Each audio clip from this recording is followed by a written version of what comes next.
Hello, everyone. Welcome to Culture Binge, where we feast on the zeitgeist and ever so essentially regurgitate it for you, our dear listener. For everyone watching live, thanks for joining in. I'm here with Wisecrack researcher Serby. Hi. Hey, Serby. And a very special guest we love so much, we just keep asking him to come back. It's Wisecrack writer, Wisecrack host. It's the Prince of Perspiration. Ooh. That one's new. Yeah. Dr. Michael Burns. Hi. PhD. That was really good, by the way. That was really good. Thank you. My name is Alec. I run the Wisecrack content team with Jared. A lot of the people were asking what I do while I'm here. Jared is parasailing in somewhere. So we got a lot of cool stuff to talk about today. Serby is tackling the timeless question, can people have friends of the opposite sex and not smash? I'm going to talk about mindfulness and how it's all a ploy to get you to work harder for free. And Michael, you're talking about Seinfeld? Seinfeld as a way to talk about the things we watch when we watch streaming services. Okay. What's the deal with Seinfeld? We'll get there. Yeah, I thought about that long and hard. All right. Before we continue, I want to let you all know about the South Park podcast, Respect Our Authority. That is with Jared. If you're missing your Jared, you can get him every single week with Ryan and a lot of cool other people. It's coming back September 26th. Every week they'll be discussing the latest episode of season 23. Subscribe now. It's wherever you listen to podcasts. That means iTunes. That means Google Play. That means Spotify. That means Castbox. That means, I'm trying to think of like a really one no one knows about. Luminary. You can listen to podcasts there. Yeah, Luminary, whatever that is. I don't know if we're on that. But anyway, the link is in the description. Thank you all for dealing with me pitching stuff. But yeah, check it out. And the first thing the first thing on our agenda is the worst name segment. I hate saying it more and more every week. What slaps this week and what's chapping your ass? That is, what do we like and what do we hate? Let's start with Dr. Hot and Sweaty. Okay. For slaps, I'm going to go with something that's not current, but something that I just watched all of and was very obsessed with. So what slaps for me is this TV show, Joe Pera Talks With You on Adult Swim. I don't know if anyone else has seen it. I had heard about it and I watched it all in one go. And I think it's been out for a year, and I'm so mad at myself for the 364 days that it wasn't in my life.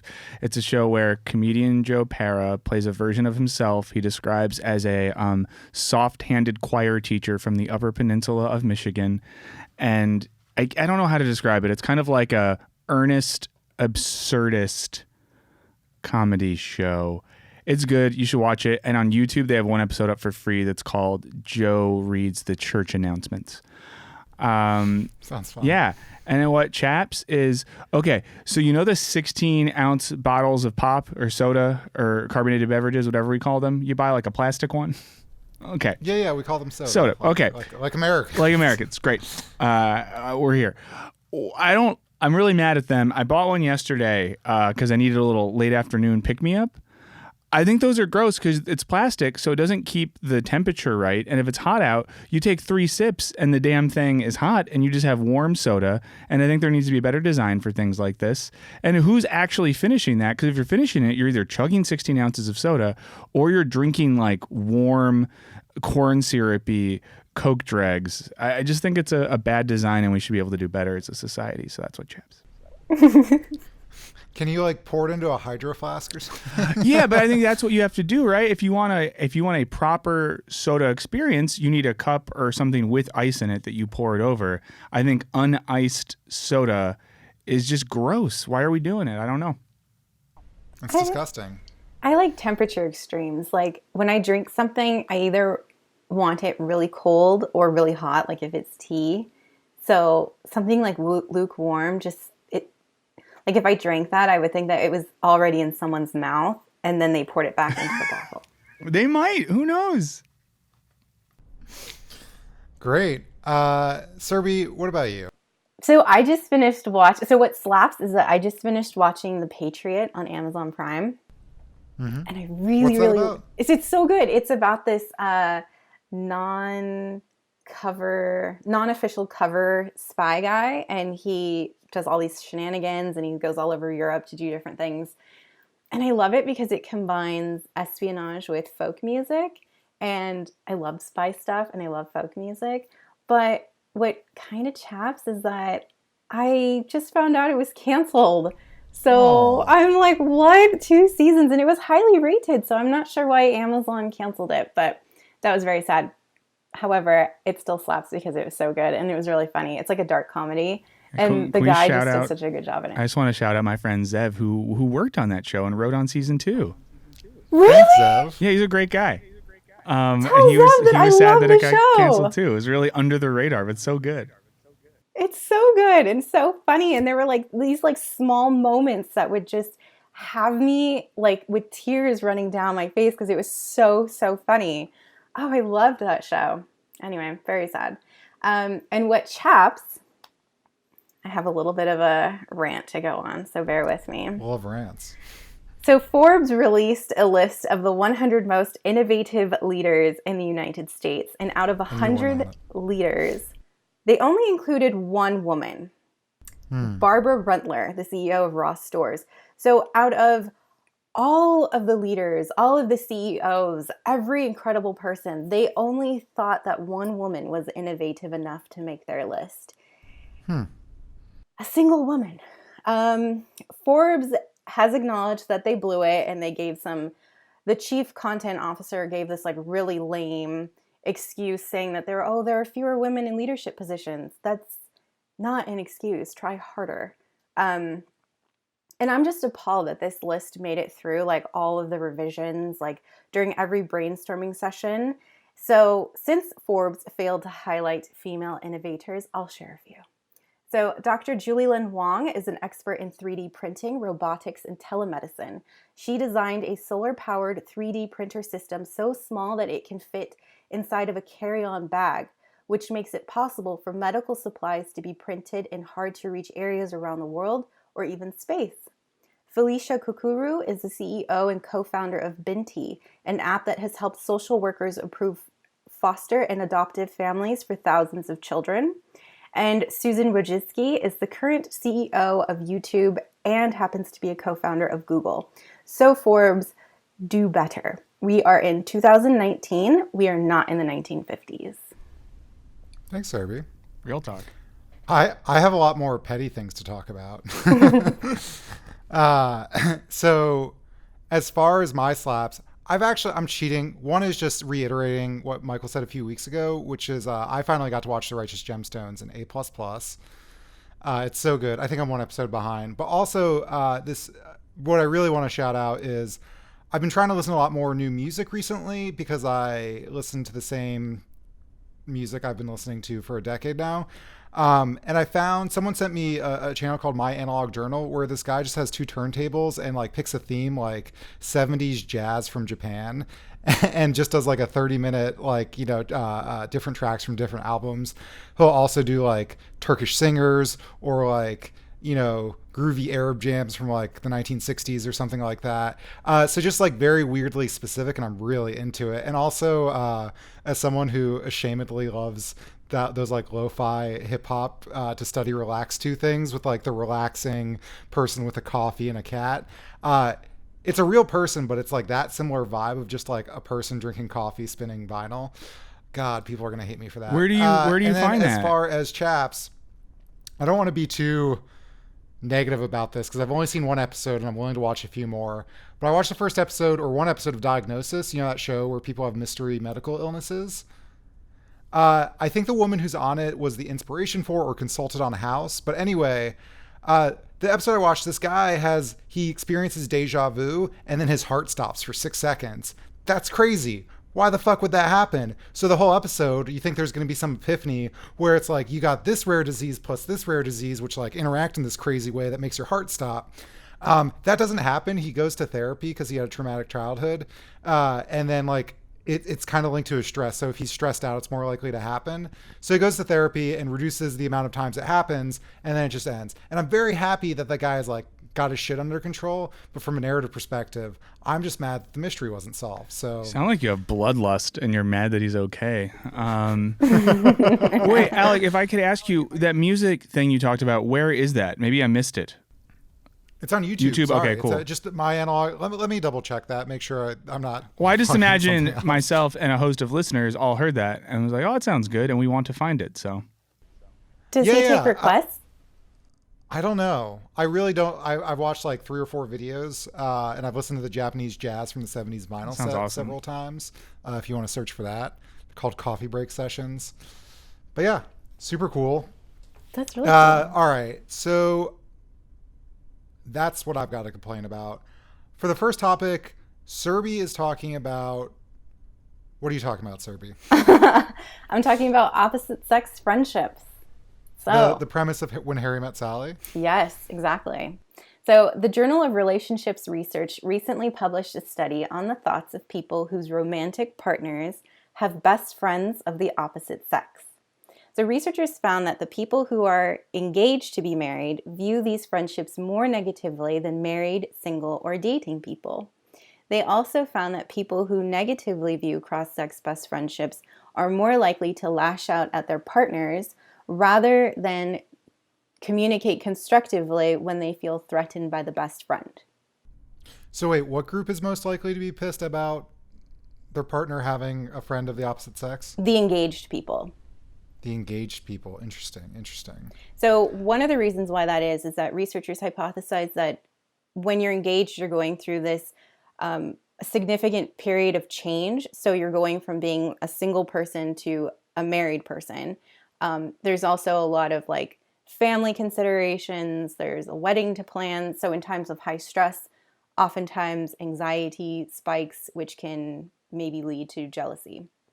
So that's one reason why the engaged people are more anti-cross-sex best friendships. So this is a 2-part discussion, and I'd like to focus on the friendship aspect right now. So I have 2 questions for you. 1, what has been your experience with female friends? And can men and women really have platonic friendships? You want to start, Michael? sure. Oh yeah, you totally can. I've had good female friends. I think most of my adult life. I even had a period in early high school where I was that guy that probably had like too many female friends or something. I don't know. I think a lot of this boils down to jealousy. I've been in a relationship for almost 7 years. I have good friends that are women. One of my best friends in the world is a woman, and whenever me and my partner are both in Chicago, I will go out and like have dinner and drinks and just hang with my female best friend, and my partner doesn't care or get jealous or weird. Same way, my partner has some really good male friends. They hang out and I don't care. I just think this, like, to me, I don't know, that sort of jealousy boils down to some weird heteronormative pseudo-religious thing where we like own our romantic partners, and if like the fear of their genitals not being in our sight fills us with dread or something, that whole thing to me just sounds so like antiquated, you know? I don't know. I don't buy that like you can't be or you shouldn't be, or shouts to Billy Crystal in the first act of When Harry Met Sally, but don't agree. I think I've been on both sides of it. In high school, I was like really nerdy, absolutely no self-esteem, like big chubbers, who was also had way too many female friends. And I probably wanted to sleep with most of them, but was like too afraid to ever voice that. So I was just actually like a good, not creepy friend to them. Like I didn't try anything or creep on them or anything like that. I was, very respectful. And I would like to think I'm not that person anymore, but I still have a ton of female friends. So I think generally it's dumb, but I guess like another aspect is, so yes, I think it's totally possible. I think lots of people have friends of the opposite sex. Sometimes there's friends that like maybe you hook up once really drunk and then you all realize it's super awkward and never do it again, and you're even better friends, right? That's a real thing, and it's pretty adult to be able to just like separate those two and keep it moving. And it's a good thing. Yeah, and I think like other proof of this is that like if you talk to like gay men hang around lots of other gay men, and they have lots of like people that they could be theoretically sexually attracted to, but it's not like gay men have their one boyfriend and are like, I can't have any other friends, or like gay women on the same side. So yeah, seems dumb. So I This topic is I'm very passionate about this topic because my entire life has been filled with wonderful, meaningful friendships with men, but You're they welcome. all they always end because the girlfriends or the fiance or wives will eventually feel uncomfortable with our friendship, and the guys will stop talking to me. So That's trash. it's so sad. And it's important to note that I'm extremely respectful and mindful of the friendship, and I would never do anything that's inappropriate or untoward. So when these guys stop talking to me eventually, I go through this mourning period, and it's devastating, I think. Like, there was the last one that happened was in business school. I was really good friends with this guy, and for 2 years we were really, really close. And then eventually, when we graduated, like maybe 9 months after, he just stopped responding to my text messages. And I heard through the grapevine that he stopped because his girlfriend felt uncomfortable. So I've always felt like men and women can be friends, but from my experience, I always see my friendships with men as temporary because I've never had like a long-lasting friendship with a man without their partner feeling uncomfortable. But you know what I Those think? partners suck. Yeah. They Yeah. suck. Well, the partners suck. And I guess the dudes suck a little bit for complicity. But like, you know what I think dudes do sometimes? And maybe this is me sounding a little too like old school, grew up in the 90s type. I think sometimes dudes can have a tendency to like, I guess you'd call it like hip pocket a woman. So like have like a friendship with a woman, but in the back of their mind, the dude, because dudes are like all about like fiscal scarcity. So it's like, well, I might have a partner now, but they're probably going to leave me eventually. So when the market's down, I need another option. Because I think I've talked to male friends before, knowing I'm that good of friends. I think it's a thing that insecure men can do, like use female friendship as a way to have a little like make themselves feel good, and especially if it's someone who they maybe like have had like a flirty thing with in the past. I'm not saying that your male friends have done this, but I think that's like a thing that happens sometimes. And it's not good. I don't think it always needs to define. There might be just friends you have who are like, if my girlfriend cheated on me or dumped me or something like that, I got some ideas of where my life could go. Which I guess is okay, right? Because like I guess why wouldn't you, if you were, the people you're friends with should be people you love spending time with, that you're intellectually engaged by, that you can be emotionally open with. Like things that would also be good in a romantic partner. Often the only difference between a good friend and a good romantic partner is that you actively want to reproduce with one, or at least carry out the act of reproduction. So, yeah. Oh, it seems shitty. Have you ever like talked to any of those dudes? Sorry to get personal. Have you ever had like any post-mortem conversations where you're like, yo, dude, we were So I homies and now we're tried, not. but they just won't respond. That's like I've sort of wild. said like, hey, I'm going to be in town, or like, do you want to catch up? It's been so long, and no response. Or it'll be like, oh no, we just kind of grew apart. It's nothing. Like there was nothing. And it's like, we used to talk almost every day. How can you say that we grew apart or that you're busy? Did you used to wear like t-shirts that said, "I'ma steal your man" on them every time you met any of these guys' partners? I mean, I'm going to start. That's crazy. I don't know. Can't you just tell them that you only want a billionaire? So like, don't worry. I mean, unless all your friends are billionaires. No, and that's the thing. It's like, listen, if you're rich, yeah, I might take you. But like, So you should be like, I'm listen, totally honey, kidding. your man is broke trash. He's fun to hang out with, but he would need 5 more zeros in his bank account before I would even think about a first date. Totally. Yeah. But I don't know. It's interesting because as soon as I find out that someone, first of all, I'm exceptionally picky and like there's nobody I'm ever interested in. But if I find out that someone is in a relationship, all attraction, all interest, anything dies. It's like you become like a wet sponge to me. Like, oh, okay. Wait, like there's that's nothing not there. an attractive thing? A wet sponge? Not to me. Okay. Some people would disagree. Yeah.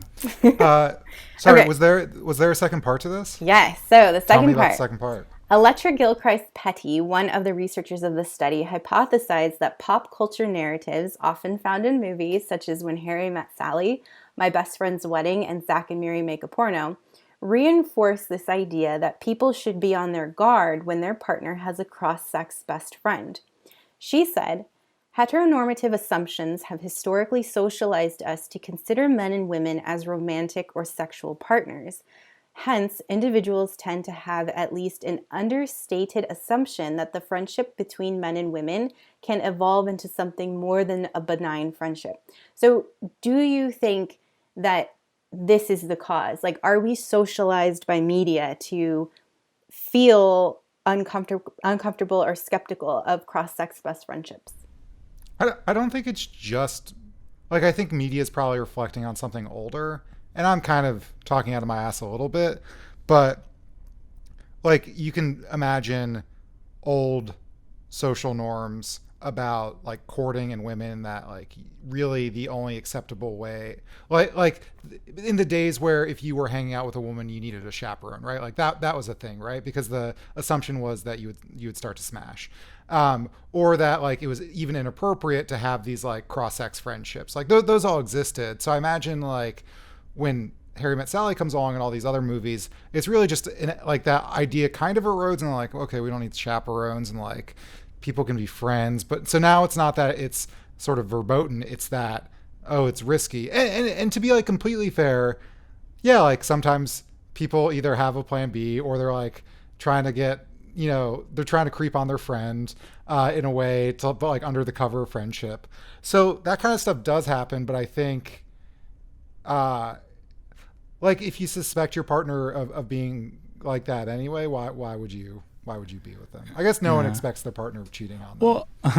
Well, I guess the other thing in the media, though, is anytime there is, and it always tends to work this way, a woman who's like one of the guys, friends with the guys, eventually at a certain point in the movie, she removes her glasses and shakes her hair. And one of the other gals is like, come on, Tracy, let me give you a makeover. It'll be fun. And she walks out of the bathroom and all the guys are like, whoa, Kelly, I've never seen you this way before. And then all of a sudden, the cool female friend is now the object of desire, because every cool female friend is just waiting to be like polished up until she's ready for heterosexual consumption. So I think that like on both sides, like all the media narratives are either men and women can't be friends because eventually they want to have sex, or any friend you have is just like waiting to be glowed up and ready for you. And I don't think that's agree. like true. But I think a lot of the formative media that millennials grew up with have that. And in any time there is a friendship, and there's examples of this that are not, I'm not going to say accurately because I can't remember the names of shows, but it's always like the gay best friend. So whenever there is a, different opposite sex friendship, it's like the quirky gay friend that hangs out with the gals or whatever it might be.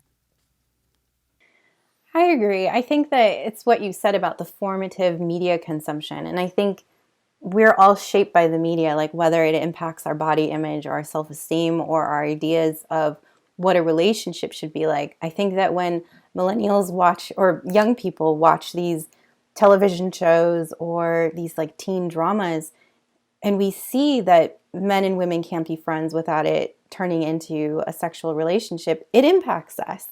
Because I remember growing up with watching movies and feeling like, oh, so like he's interested in her. And even if it doesn't turn into anything, he's still interested in her. She's interested in him, or jealous that he has a girlfriend. So, well, the one big exception to all this, of course, is Jerry and Elaine. I know we're getting to that later, but we do have a media example of a male and female friendship that lasted over, 10 seasons and started after the sexual encounter. Right. I was going to say, didn't they date? They did, but they were able to just move past it and it never comes up again. Yeah. All right. With that, I think we should switch gears to mindfulness. So first of all, mindfulness as a definition, what are we talking about? Mindfulness, as you probably heard of, is the practice of being present and aware either of yourself, surroundings, feelings, emotions, whatever.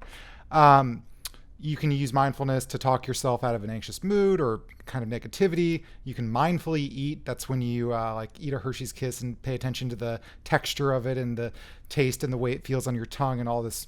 It's actually good as an alternative to cramming things in your mouth like I do without even noticing them, like Taco Bell.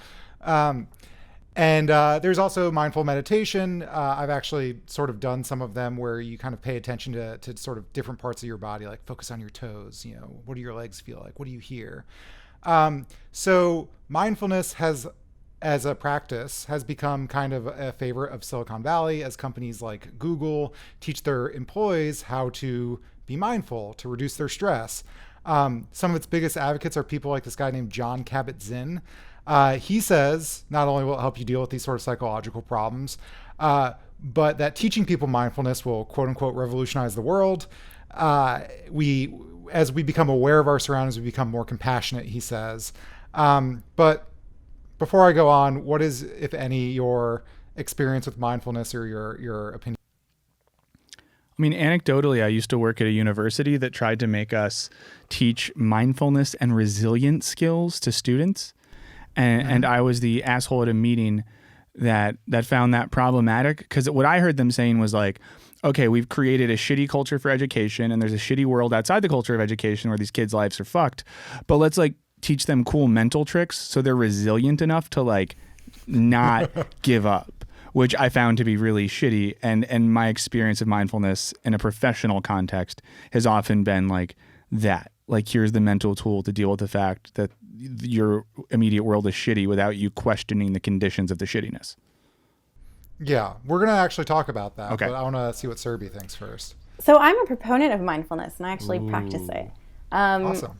I was practicing it right before we recorded. I was doing deep breathing and identifying my feelings and tracing it back to why I was feeling that way. So I find it very helpful. I know that it's not for everyone, but I have a very stressful job. So for me, it's easier to take 5 minutes and breathe deeply or do a body scan, and after work, maybe do a guided imagery than to like drink a beer or something to unwind. Yeah. So the Sounds reason I healthy. bring this up, this is actually a book I read a while ago. I think I've even mentioned it before. Um, sorry, we just got a really funny message. We'll pause it for a second. What up, noob? Donated and said, I just want to read my screen name out loud for everyone else. I'll talk about your wonderful donations later. Sorry. I got distracted. A little while ago, I was talking about this book, Mindfulness, by this guy, Ron Purser. I even interviewed him on my other podcast.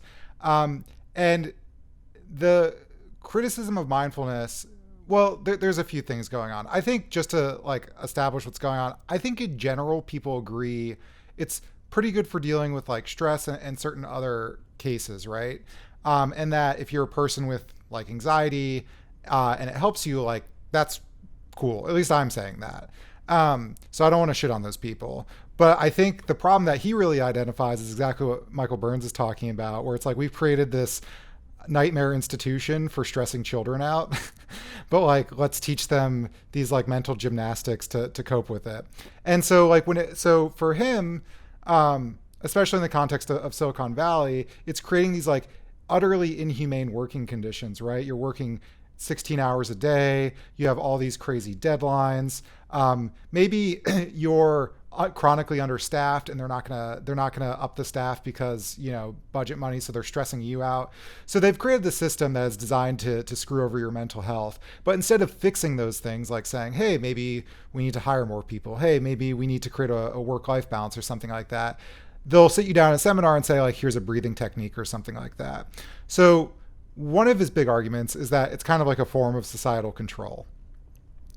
I think Michael already agrees with that. As a proponent of mindfulness, Serby, what do you think? So I would not like, so I work at a technology company that is similar to Google. So if my organization started to peddle mindfulness in this way, I would not like it. Because it would be exactly what you said. I would think, well, rather than change our culture, don't like put a Band-Aid on things. And I do feel like when we teach children these resilience skills and mind and stress reduction skills, I think maybe it's like an easy way to get out of things, but I also think I also think that it's a good lifelong coping mechanism. So you can't always change your environment. You can't always change your culture, what's going on around you, but you can change the way you perceive things and the way that you cope with stress. So I do think there is value in teaching students these techniques because, like at my organization, there's nothing I can do about being understaffed or working 7 days a week until midnight. I can get a different job, but I'm staying there for other reasons. But I can change the way that I look at things and the way that I handle stress and anxiety. Yeah, I think I think there's this kind of interesting tension. It's exactly what you're saying, right? Like he can't control these things, but his criticism, and I'm also, um, I like understanding of this is that, in a way, it individualizes problems that should not be individualized, right? Like it's shifting to like, oh, like I need to do these things to deal with the system I can't control, or individuals need to do it. So and you're not advocating this, but for some people it's automatically taking all responsibility and putting it on the individual, right? Like it's not the structure's fault, it's your fault for not breathing right.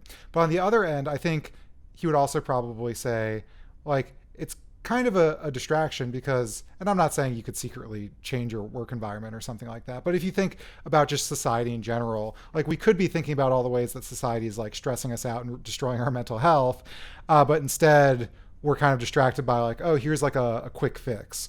And so like I think there's like an interesting tension there. Like again, I'm not shitting on people who use it to deal with these things, but I do think there's that sort of danger there of shifting the focus outside of like where the real problems are. Well, I think what that just made me think of there, and of course, Serby, like hearing you describe this, of course, I'm not at all opposed to people using any tool like that to stay healthy and happy and mentally fit. That's great. I guess what worries me in a workplace setting is, I mean, let's say I'm working someplace where the hours are getting ridiculous and everyone's feeling burned out. And this is an extreme example, but option one, I go to my little cubby and I do mindfulness for 5 minutes and I get back to the grind.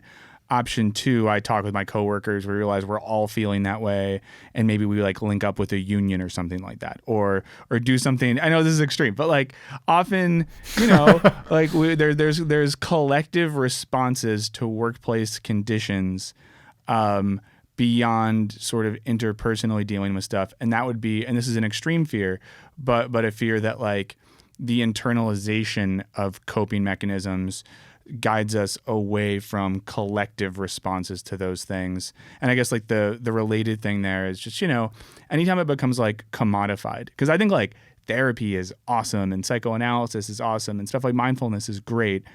I think whenever it becomes more than like, I guess not just an end in itself, but I think we should view it as something that's good in and of itself when the purpose of it is caring about my mental fitness so that I can be more productive, or so that I can make profit for someone that's not me. That's when I get a little iffy on why we're doing those things. So I agree with you. I do think that I don't like the burden shift, and that it is put on an individual. And I've worked at startups where the culture is exactly as you describe, and there have been collective responses. But co-founders and executives will not do anything. So in those situations, I feel like you need to have a coping mechanism if finding another job is not an option. So in my experience, I don't think that like mindfulness is like I do think that organizations are putting the burden on other people, putting the burden on staff members, but they put the burden on staff members for everything, like time management or things like that. Like when I was working until midnight every night, my manager told me, well, let's look at your time management. Maybe you're not managing your tasks well. No, screw you. It's because you're giving me too much work and like the deadlines are too tight. So I think the burden is on staff all the time.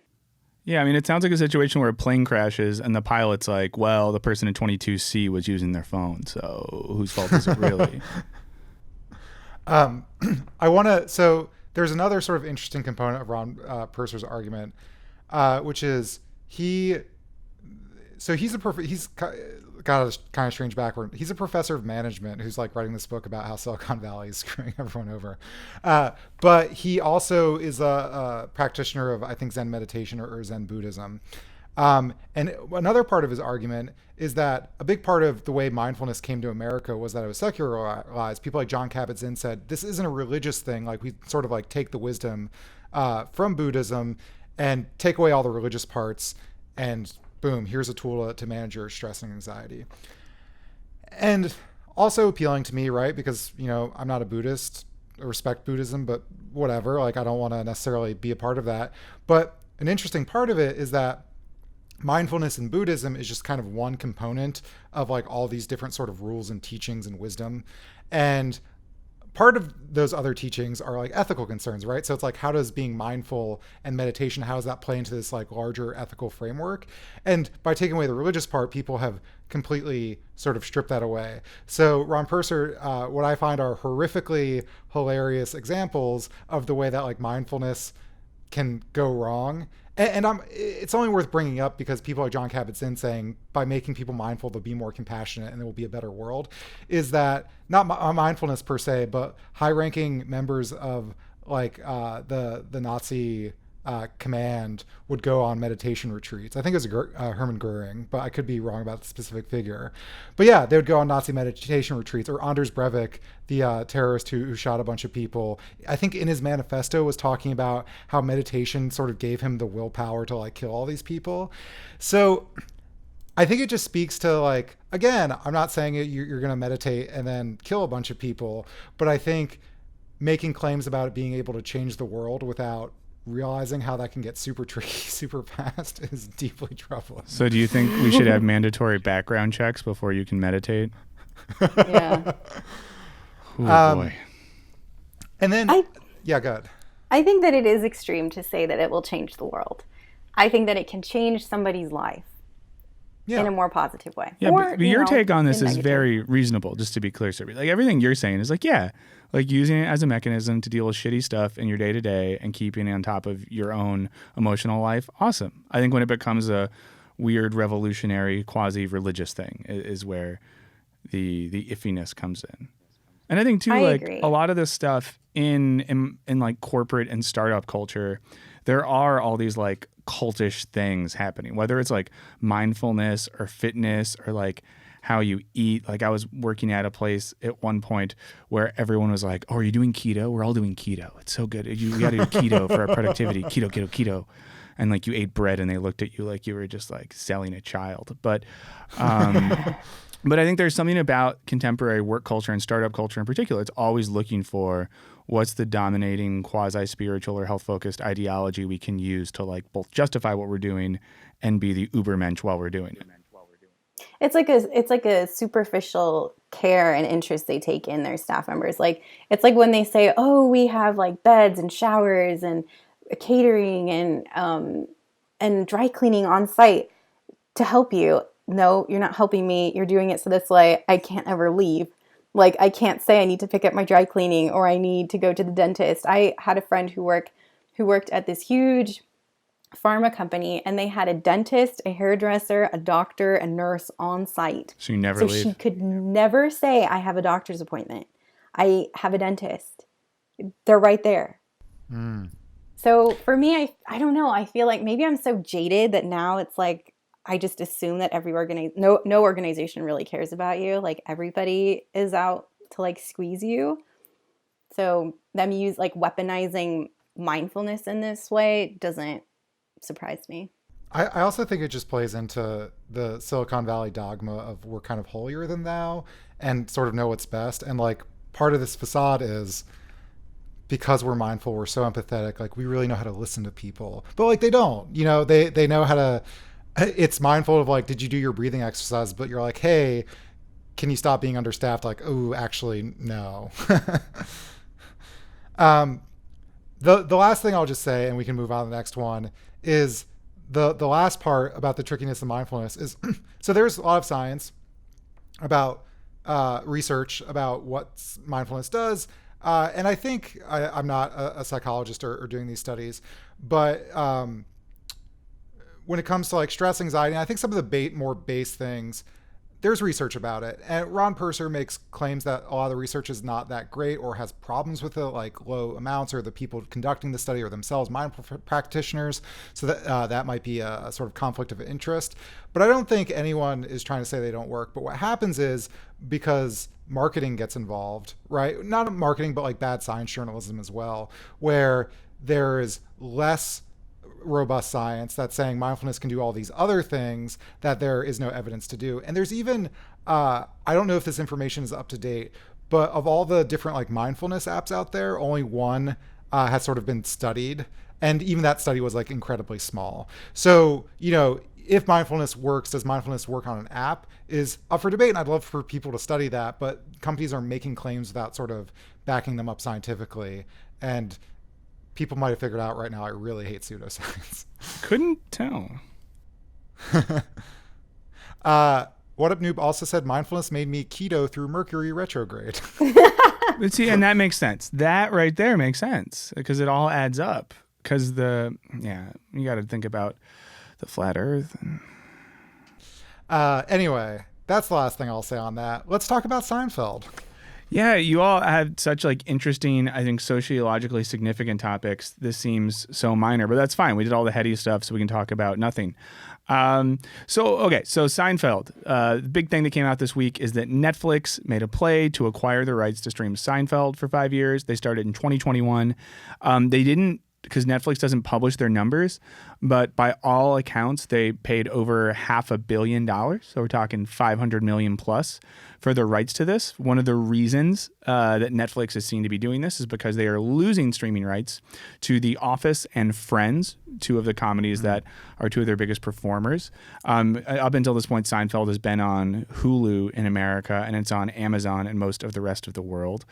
It's an interesting play because it seems like Netflix is banking the future of their business in a lot of ways on content that is, coming up on 25, 30 years old and people streaming that more so than the creation of like new content, which I think is a little weird. And I kind of have two thoughts on this. I'm curious what you all think. I know at least one person on this podcast is a Seinfeld head.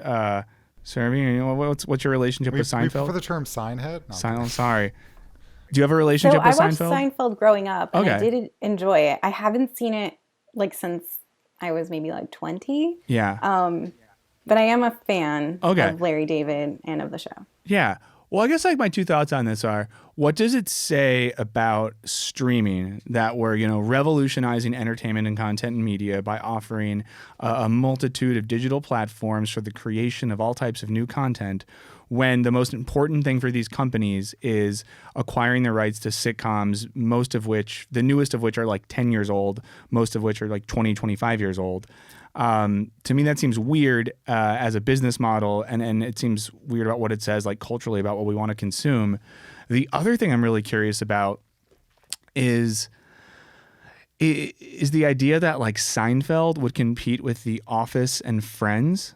And here's what stands out to me is that The Office and Friends are both shows that have some narrative through line, that both have a multitude of romantic relationships and on again, off again stuff, and both have an emotional endpoint. So, and while I think I'm much more familiar with The Office than I am with Friends, I think that one could watch the final episodes of both of those, and if you're that type, find yourself crying or something like that, or getting caught up in it. I don't think anyone cried at the finale of Seinfeld, and honestly, if you've ever cried at an episode of Seinfeld, you should get a mindfulness app or something. So what I wonder is, like, can Seinfeld truly compete with the universal appeal and streamability of things like The Office and Friends? Y'all's thoughts on this stuff? I want to think about the business real quick, because even a few weeks ago there was a Subway ad for Seinfeld, and sort of not tongue-in-cheek because they're paying tens of thousands of dollars for the Subway ad, but it's, what is it, 25 years old now, or 20 years old? It's really fucking last old. Episode aired in 1998.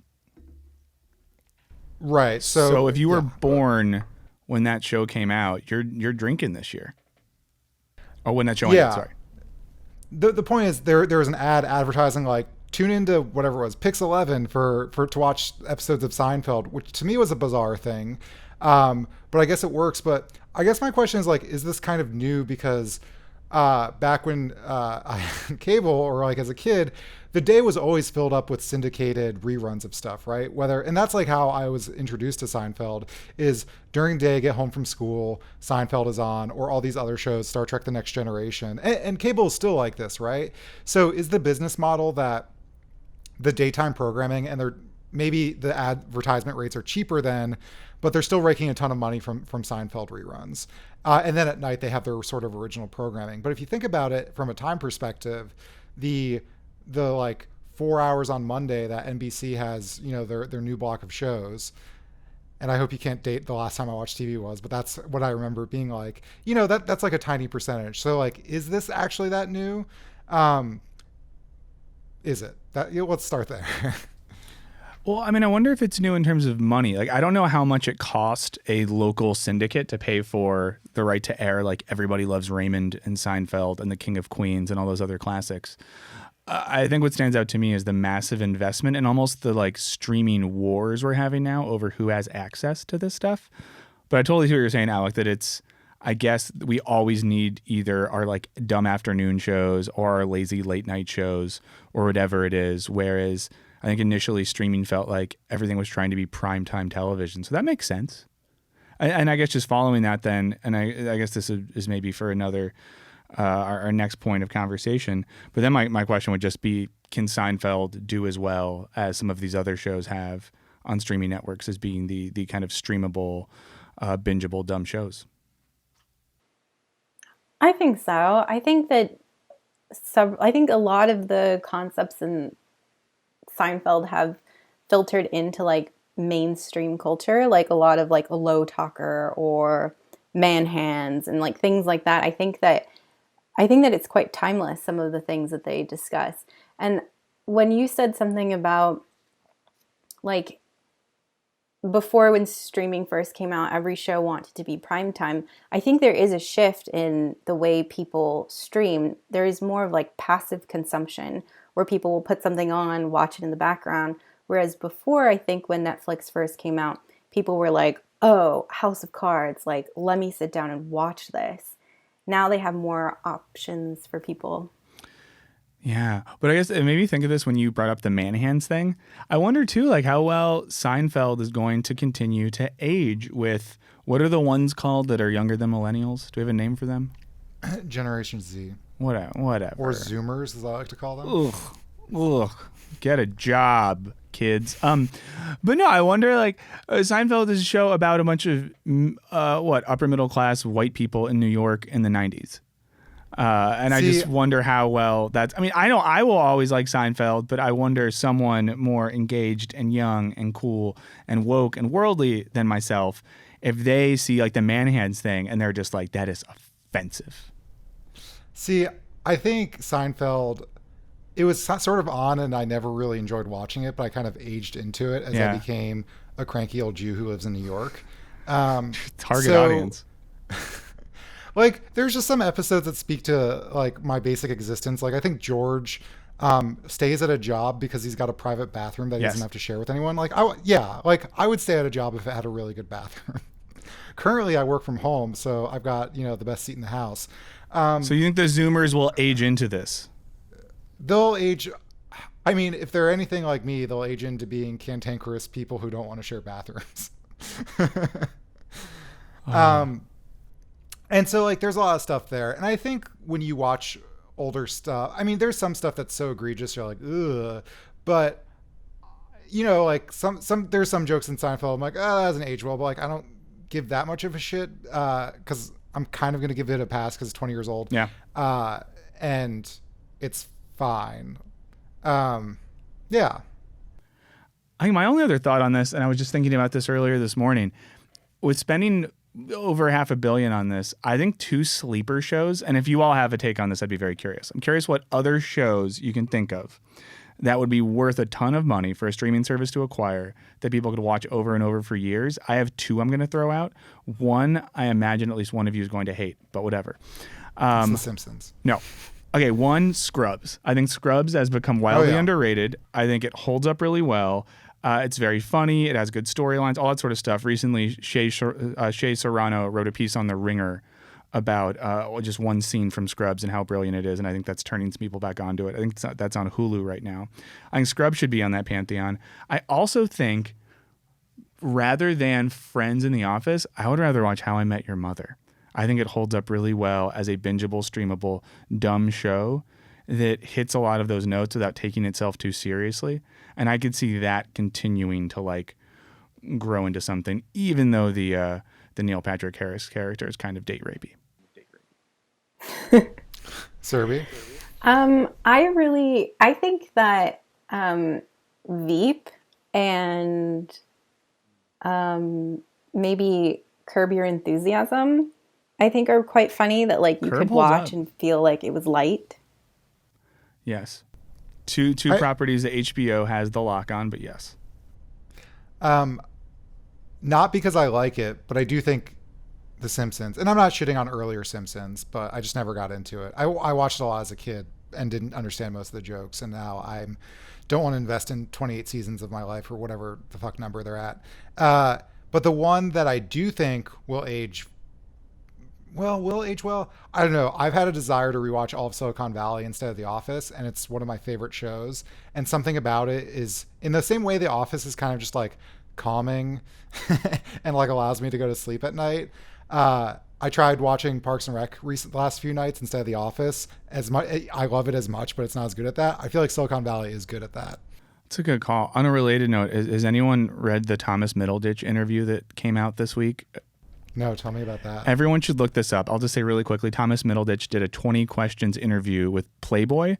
The first 3 questions are about the new season of Silicon Valley. The next 17 are about how he's like a swinger, and all about him and his wife and all these other people going to swingers parties and like the lifestyle, and how he's the gas pedal and his wife is the brakes.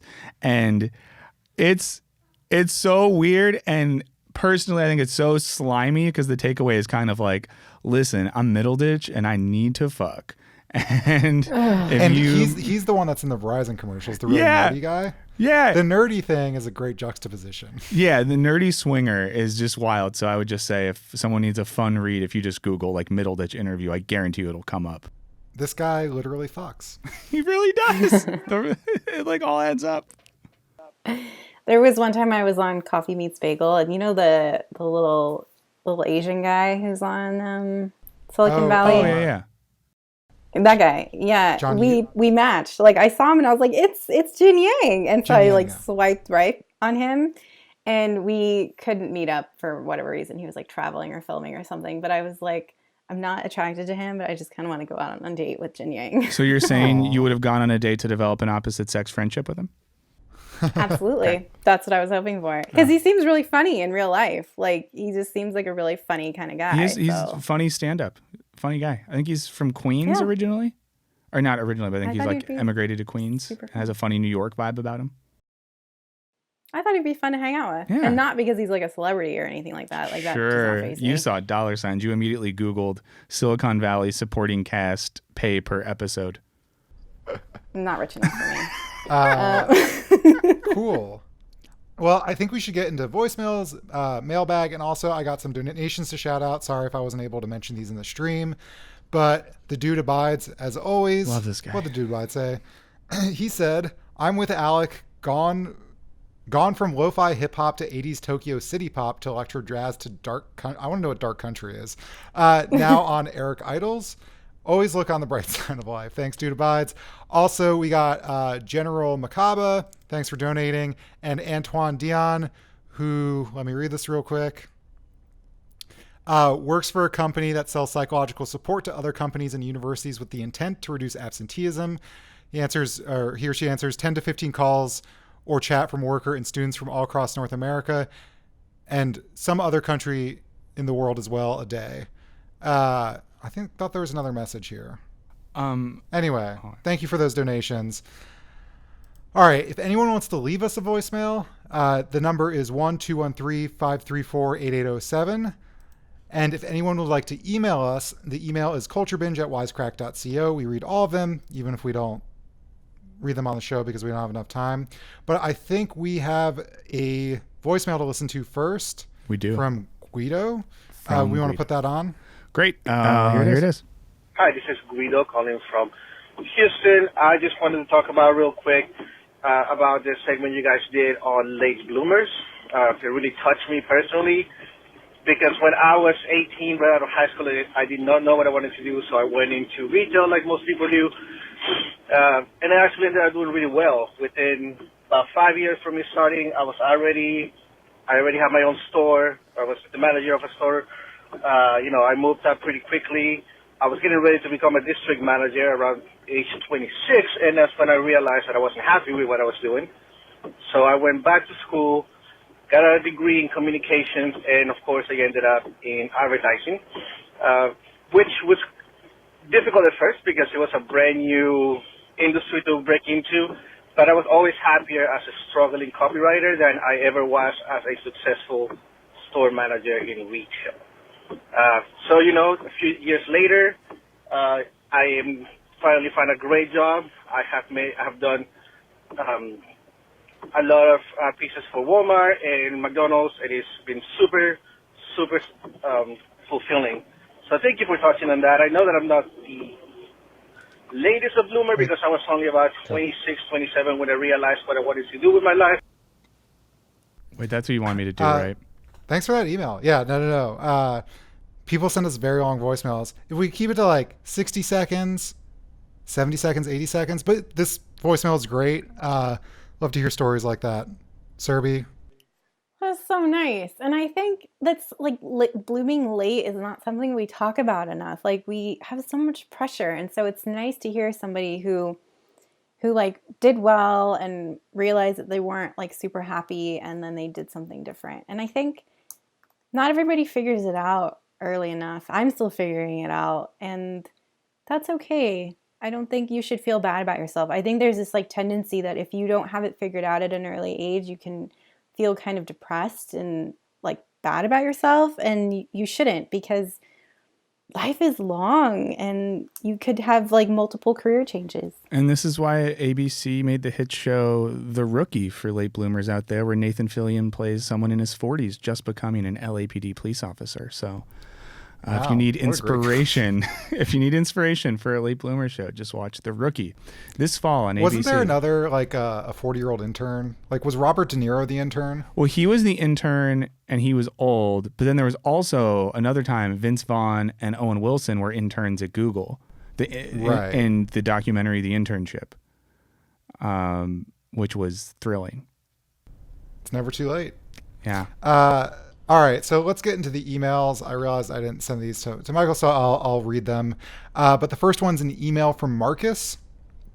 Marcus says, I want to share my views from episode number 16 in relation to the blooming later in life article Serby mentioned.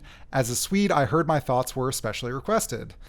So from observing the situation in my own country, I would say the Swedish perspective, personal fulfillment versus professionalism, is that there are expectations on having things planned early on in life. However, there is an acceptance towards a high school graduate if they feel like taking a year off or more and postpone college education to instead do something else, like work abroad, study abroad, travel work.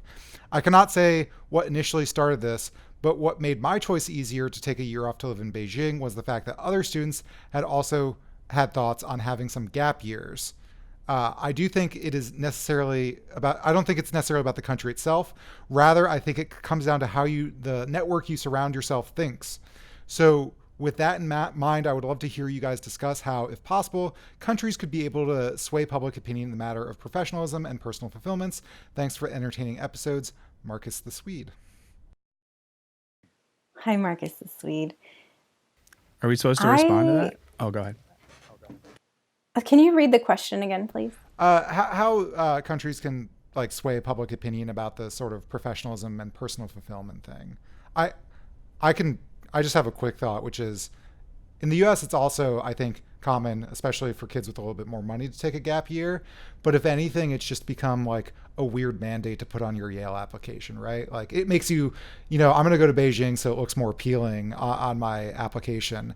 So like I'm all for gap years if you can afford them, but I think the way we're doing it is still wrong.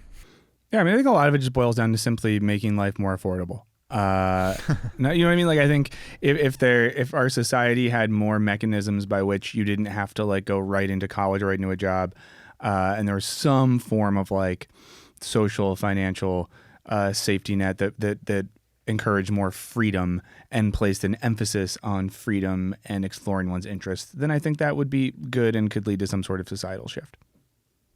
I think that instructors, like teachers and adults, should also play a bigger role in this by telling young people that you don't have to go to college right away. Like, I think there was this idea when I was in high school that there was like this assumption that, yes, when you graduate in May and you start college in August, and there was somebody who was taking a gap year because they didn't know what to do, they didn't feel ready for college, and he was said, I hate that she always says that I'm starting college in August. So I think instructors need to take a more active role in providing other options to kids and let them know that they don't have to go to college. They can go to a trade or figure it out or take some time. And parents too should maybe have bigger conversations with children. I took a gap semester, which was just me missing a deadline and working in a restaurant and realizing how shitty that was. So it helped you become who you really are. Yeah. That guy still owes me like $1,000. I was not paid in a timely fashion. What? Say his name right now. Everyone in the comments, find him. Get No, Alex money. I don't want to dox this Frenchman I used to work for. He's who would French. smoke in the office. Okay. Yeah, he would smoke in the office and be like, "You stupid Americans," and not smoking in the workplace. I'm Okay. like, I don't want to breathe this in. Anyway, we need a French smoker who hates Americans. That should be easy to narrow down. he did kind of hate Americans. All right. Before I get the next email, we also got another donation from Non-Servium who says, even if you figure things out, things change, so you should always be trying new things. I'm ready to go at a moment's notice when something takes off. Hell yeah. We got a lot of cool responses about the late blooming thing. But I do want to switch gears to an email from Agnes about tipping culture. Agnes says, your takes on tipping really got me going. Also late blooming, but we're not going to get into the late blooming thing with this email. Your tipping culture is one of the main characteristics that comes up when people make fun of the US, at least here in the Eastern Europe. Having said that, the questions around tipping are present here, and I think everywhere as well. It's just that the livelihood of people in the food service industry does not come from tips because of the stricter European labor regulations, which of course is not a black and white issue. Anyhow, I personally am against tipping in any way as a habit of appreciation and as a system that is supposed to provide servers and tires wages. I have yet to hear any argument as to how serving food and alcohol is a distinct form of labor from any other in the sense of compensations. There are tons of jobs that deal with customers of any kind, customers of any kind may or may not be satisfied by the service, but expressing this in tips is restricted solely to the restaurant culture. Why don't we tip government agency workers or bus drivers, or the guy who answers the phone at the customer service center if our package has not been delivered? In cases like these, we don't have to think about the fact that it is not our job to contribute to these employees' proper wages. If we're not satisfied with the service in any way, there are ways to signal that. And that is better from a business owner perspective too. Customer dissatisfaction in the form of tipping or lack thereof will not likely reach management, while online rating, a book of complaints, not spending your money there afterwards, or I'd like to talk to the manager, will improve the quality of the establishment. The existence of tipping is really baffling to me. In Japan, tipping is considered to be offensive, and I can really see why. Thanks for your conversation. Michael is awesome, but we missed the hell out of Jared. Bring Jared back. Sorry for the long email. Greetings from Hungary, Agnes. Thanks for the preface of saying that something nice about me before you said bring Jared back. I know, that was so sad. Like, Jared's like really great, and I agree, but that just made me feel slightly better than it could have. But see, I just think that like I get what they're saying there, but I mean, it is just a cultural. It's not only a cultural thing in the United States, and I think it does apply. Correct me if I'm wrong. We tip other people too. Like I feel like a lot of like laborers that do any sort of, movers. I used to work as a tour guide, and I basically lived off tips. But part of, I think, in that sense, because the base pay was kind of shitty, it was like, cool, I'm going to put some effort in. I'm going to be nice, give people recommendations for what to do afterwards, blah, blah, blah. So it creates that motivation to do that. But I think sometimes when people in Europe kind of shit on us for the tipping culture, they should also understand that, like, yeah, people that work in restaurants and bars don't get paid. In some cases, they literally do not get paid unless it's tips. So let's be critical of those industries explicitly and not of America as a whole. Yeah, my argument is always like, always tip 20%. However, we should, as a culture, decide to like when restaurants decide to like ban tips and instead just do a flat 18% fee or whatever. Great, love it, fine with that. Or jack up the prices and don't tell me about it. I don't care. Serbi's shaking her head, but we can talk about that later. But I think where it came from, I've heard several different things. One was like it was a German medieval practice, and I don't know how true this is, about you were essentially giving them money so that they could like afford a drink with you after their shift or like eat a meal. Which like I guess like I'm fine with the like, hey, I'm drinking like and talking to the bartender after work, like I'll buy him a beer. That's cool. But as far as like you have to depend on my generosity to make a living, even though you're still doing your job. But it is weird. And, you know, I talked about tip creep. It makes me think more and more like, yeah, I'm used to tipping like movers or obviously like restaurant staff and all that stuff. But then there's all ones that like I don't know about. And then the Square devices will pop up asking for a tip on like, you know, the person like the serve your own froyo place where they just weighed my froyo and, you know, the tip. And I'm not saying that they should get paid a good rate, but I'm like, whoa, what's happening here, you know? Yeah. A fun alternative to tipping, if you ever can, is gift tipping. I'll give you an example. If you ever go to like a BYOB restaurant in particular, but not even that, but a lot of smaller places, if you bring booze for the kitchen, people love that. And but then like they're like, I make $5 an hour. I need money, not booze. I don't know. I've had some fun meals where you bring a bottle of something for the kitchen and then they take care of you pretty well. And it's a way to show appreciation. If they were going to, you know, spend the money on buying some whiskey after work anyways, let's just cut the middleman out. But don't do that for like a bus driver or a pilot.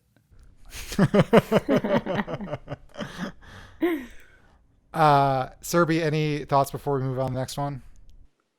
I have very strong feelings about tipping, but I feel like if I share them, everybody's going to be like, oh, Serbi hates humans and hates tipping. No, they're just going to think that you love rich men and hate working class people. It's not everyone. Okay, fine. I don't like tipping culture, and I think it's bizarre that we do so. I was talking to a friend of mine who lives in Australia, and he was talking about how much he hates his job and was interested in, he was like, maybe I'll quit and I'll just become a waiter. And I was like, what? They make like $30 an hour there, right? Yeah. And he was like, oh no, I would have like a great life. Like I could afford my house. I could afford to like have a normal life where I can do things.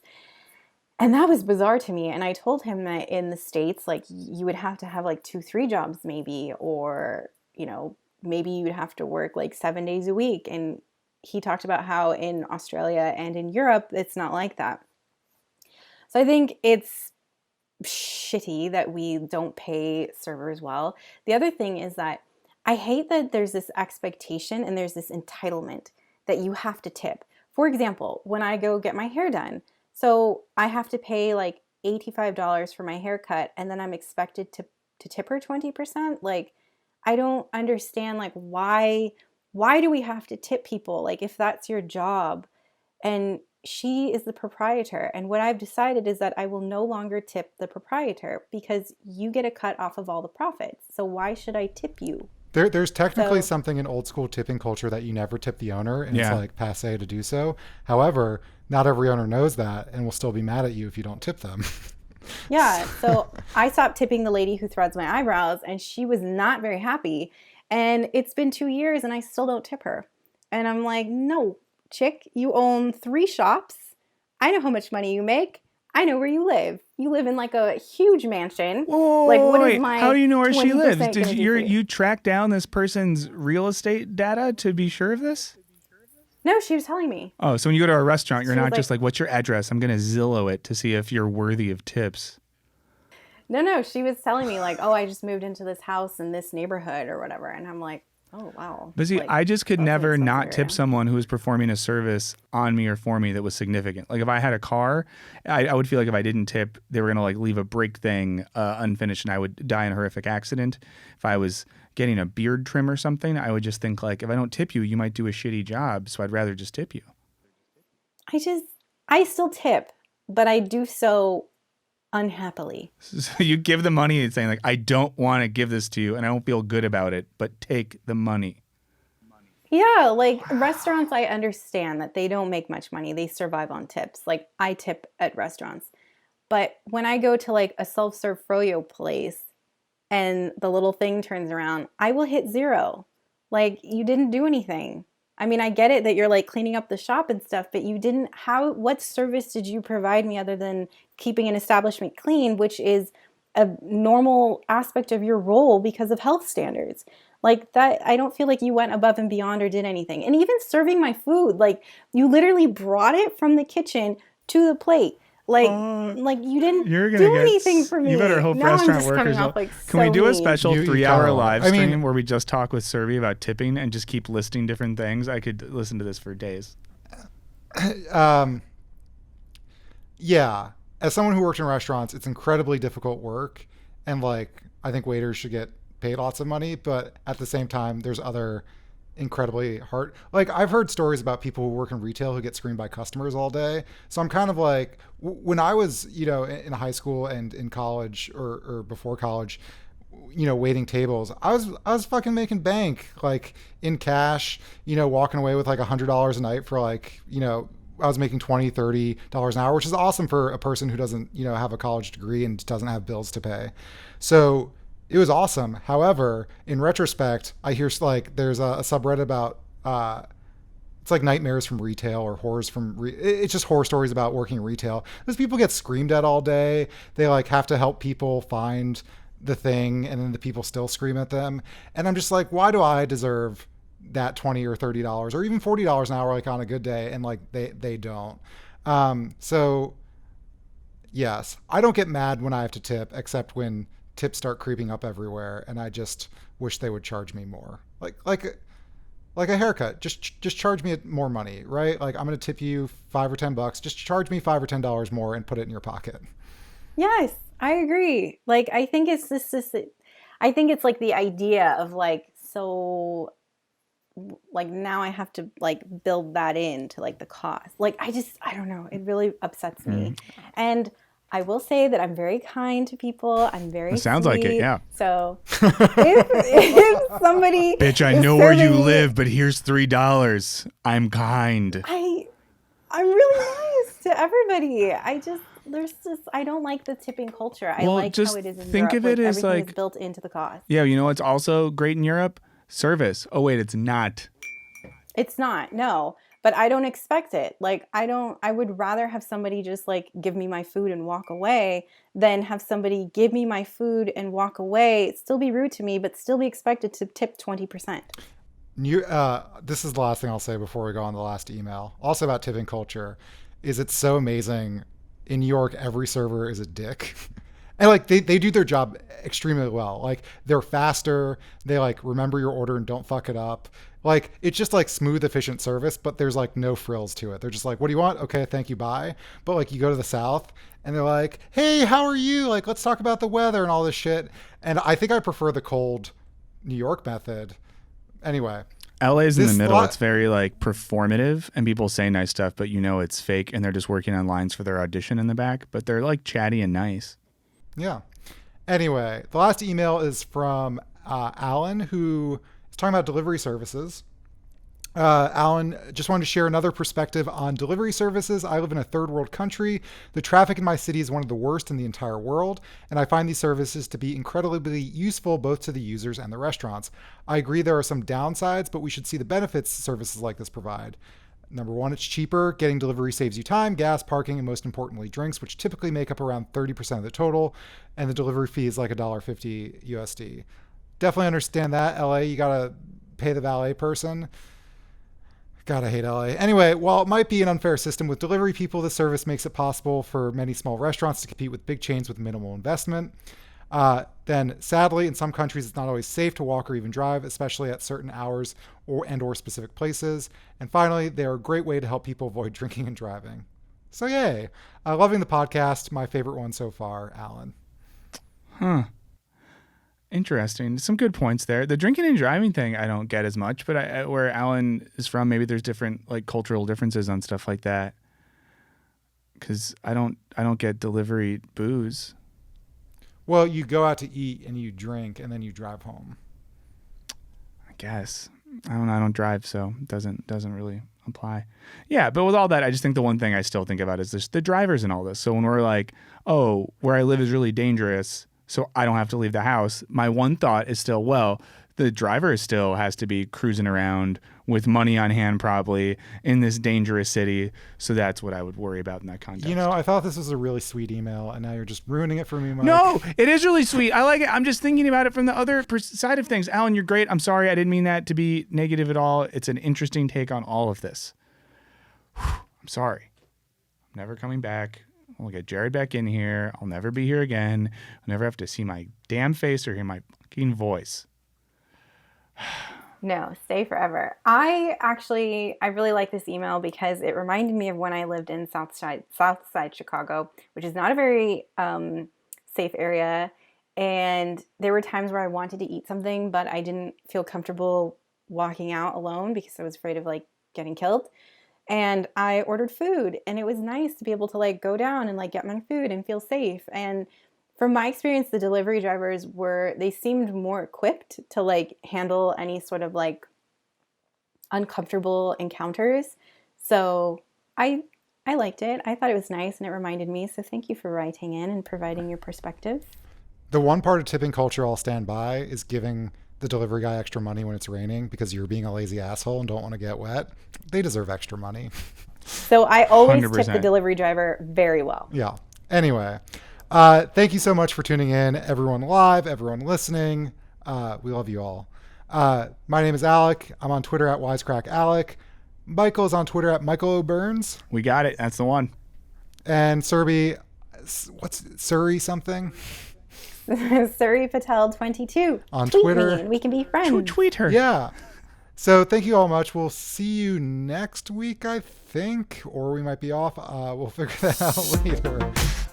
See y'all later. Bye.